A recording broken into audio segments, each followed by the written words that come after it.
Our speaker today was raised in a predominantly Jewish community outside of New York City. His father was an all-pro running back for the New York Giants. He went to so many bar mitzvahs and bat mitzvahs that finally he asked his mother, "When am I going to have mine?" She responded, "We can't do that. We're Episcopalian." A graduate of Sewanee, Kyle truly was America's first-born American-born soccer star, and way before we ever had fatheads, his poster was on the wall of every teenager in America, his blue uniform, firing a shot forward at the goal. It didn't matter if you were a New York Cosmos fan or Mexican national team fan, you cheered for Kyle because he was one of our own. He was an American. One of the things that I want to do today is not only introduce Kyle to you, but I want to introduce you to Kyle and ask your cooperation for a minute. If you are a national champion or a state champion in debate or music or football or tennis or band, part of a national championship team, would you stand at this time?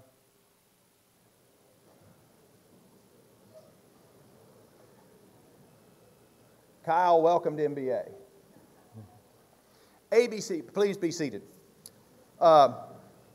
ABC Sports came up with a made-for-television event called the Superstars. And they had a variety of sports, a variety of activities, tennis, cycling, 100-yard dash, military press. And he competed against all of them. Your teachers and parents will know the names of Sugar Ray Leonard in boxing, Reggie Jackson in baseball, Bobby Hull from hockey, Dr. J, Julius Erving from basketball, and Kyle beat them all 3 years in a row in this amazing competition. Kyle started out as a quarterback and a safety at Highland Park High School, and he received over 50 college offers. He went to Oklahoma State, and he broke his leg, and he turned to his real passion, which was soccer, and he transferred to Brad's school. Brad was there just after Kyle. They nearly overlapped, and because Sewanee had one of the few varsity soccer programs in the country at that time. Kyle was the #1 draft choice in the pro draft in 1972. He was the leading scorer in the league in 1973. And let me tell you, he had good feet, but he was a world-class header, and he was a seriously great poacher around the goal. And you can ask your soccer buddies what poacher means. He also had a career in broadcasting. He built a company called Athletic Resource Management. He was the sports agent for many celebrity coaches, including Nick Saban, negotiating Saban's contract at the Dolphins, and most importantly, at the University of Alabama.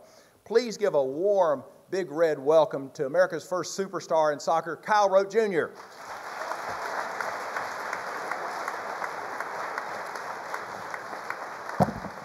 Well, thank you, and good morning. First, let me commend all of you for having the guts to get on this quest that MBA calls you to. It's not an easy call. It's not an easy discipline to deal with.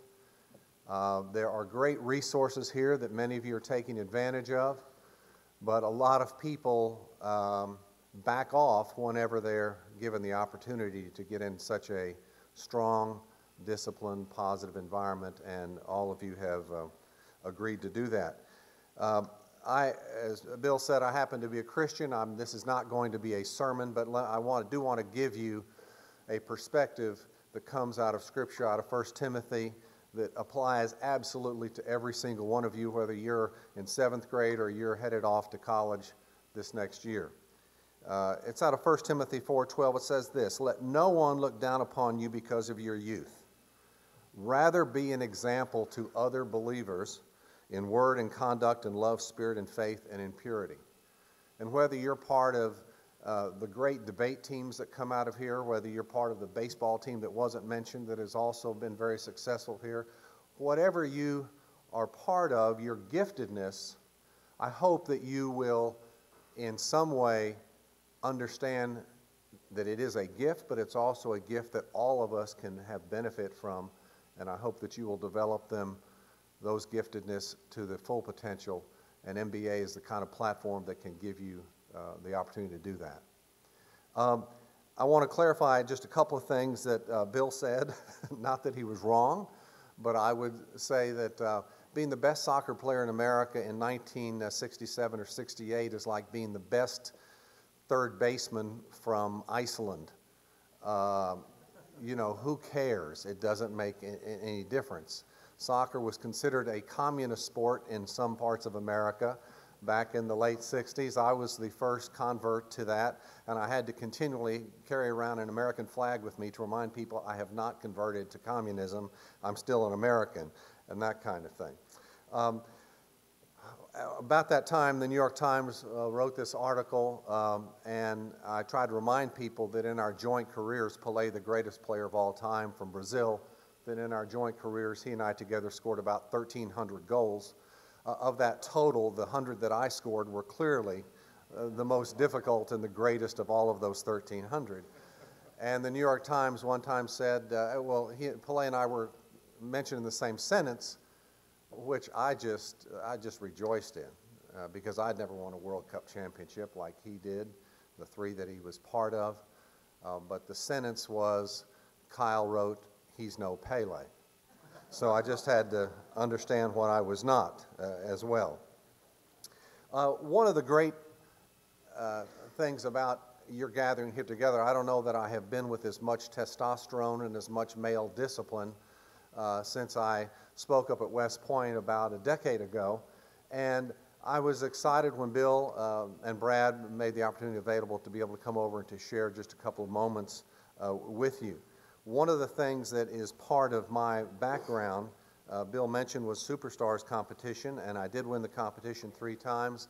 But I'll tell you, here's one of the competitions that I didn't necessarily do as well as I wanted to. Of the 60 people, world-class athletes, gold medalists and all that were in this competition, I one year qualified for the finals in the 100. I didn't always get to the finals in the 100-yard. It was not meters then, it was yards back then, I'm that old. But I ended up finding myself in the finals with, to my left in the starting blocks, O.J. Simpson, who had just broken the single-season rushing record for the Buffalo Bills, also happened to be a former world record holder in the 4x100 relay when he was in college at USC. To my right was Lynn Swann, who caught a whole bunch of touchdown passes from Terry Bradshaw for the Pittsburgh Steelers that won a bunch of Super Bowls. On the far left was a teammate of Lynn's by the name of Franco Harris, who made the so-called immaculate reception. If any of you have watched ESPN Old School, you may know about that. And on the far right-hand side was a baseball player who at the time was the all-time base-stealing champion in Major League Baseball history, Lou Brock from the St. Louis Cardinals. He's since been, another gentleman has beat him out on that. So here I am in this race. Now understand, this is the Sunday after the Super Bowl, so this would be next Sunday. Half the nation has been addicted to turning on sports on a Sunday afternoon. They turn this on and they watch the Superstars competition, and here I am in this race. I can simply say this, I would have got as many points as I did get in that event had I simply walked the 100 yards rather than run. But Scripture tells me to run as if to win, and I challenge you, whatever your faith background is at all, you make that concerted effort to do all that you can possibly do with the talent that you have. That's what so that's what I did. I ran that day with Howard Cosell, Keith Jackson, Frank Gifford announcing, to about 70 million Americans watching this and others around the world watching me run in this particular race, one of the 10 events I had to do. And in this event, the gun goes off, we head down, and as it turns out, we had to have a photo finish because O.J. Simpson and Lynn Swann were very, very close. As it turned out, O.J. won by just a little bit. I was OOP. OOP, I was out of the photo finish picture. You couldn't even see me there. But here's what happened. I ended up, when you don't have fear, and clearly you wouldn't be an MBA if you had big fear. But I hope you don't fear anybody that is in your class or that is in this place. But if you will let their high performance help pull you to a higher performance, then everyone's going to benefit. And that's what happened to me. I ended up having my career best time. I ran track in college. I was not slow. I was considered a fast soccer player, but I wasn't a world-class sprinter. But I ended up running my career best time, and even though Howard Cosell said at the end, and Rote finishes last. What I wanted to say to my good friend Howard Cosell was, Howard, there were 60 people in this competition. I finished 5th out of 60 guys. I did finish 5th that day in the finals, but I finished 5th out of these 60 world-class athletes. Get off my case. Let me celebrate what, and this is a very important word to me. Let me celebrate the faithfulness of doing the best that I possibly can and never be deterred from just not finishing first. And our culture, as each of you guys are going to enter this, has had a continuum for probably the last 30 years that if you're not number one, you're nothing. And I'm going to tell you that's a lie, not just from hell, but that's a lie that in a rational business thinking is wrong. Because here's the truth of it. You guys are going to go to the best schools in the country when you leave here. Absolutely. You're going to go to the best schools in the country. And yet half of you are going to finish in the bottom half of your class. 10% of you are going to finish in the bottom 10% of the class. The issue is not where you fit relative to other people. The issue is, were you faithful or were you unfaithful? And I'll simply emphasize that with a very quick story. I played a game down in Dallas in Texas Stadium where the Cowboys play. That's where we played.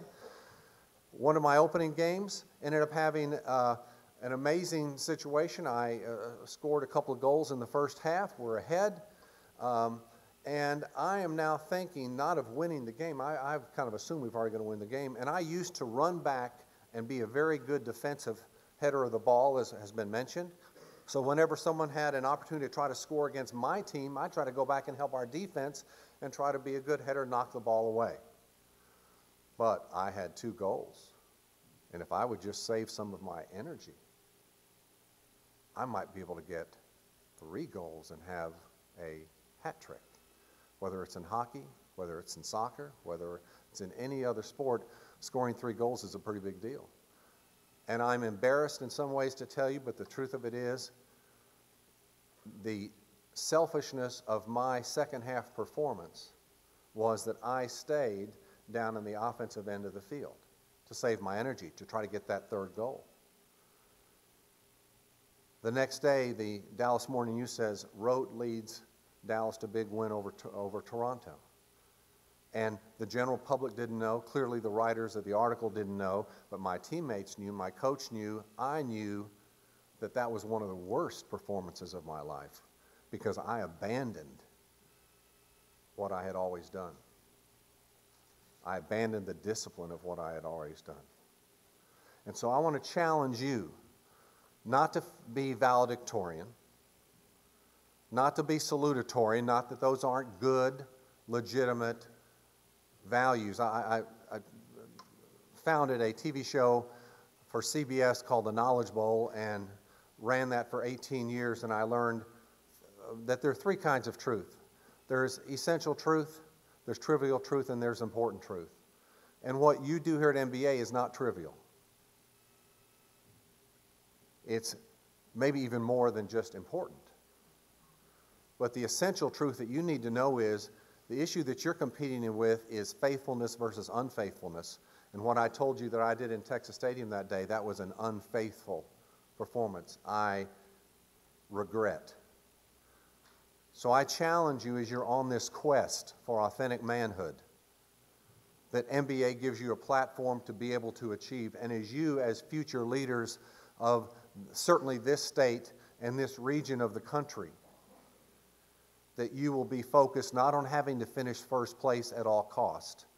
We've had enough political and sports embarrassments about people who will do things at all cost.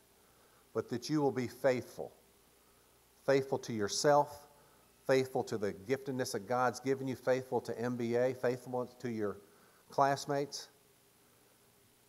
And so as I close with this, let me simply say this. To God be the glory for the great things that he has done through so many people here since 1867. To God be the glory for the gentleman, scholar, athlete, or performer that you are. To God be the glory for that even today, but most of all, to God be the glory for the great things he wants to do through you, individually and as a group, in the future. May that be your experience. May you stay faithful, no matter where you rank. And may that be your experience. Thank you.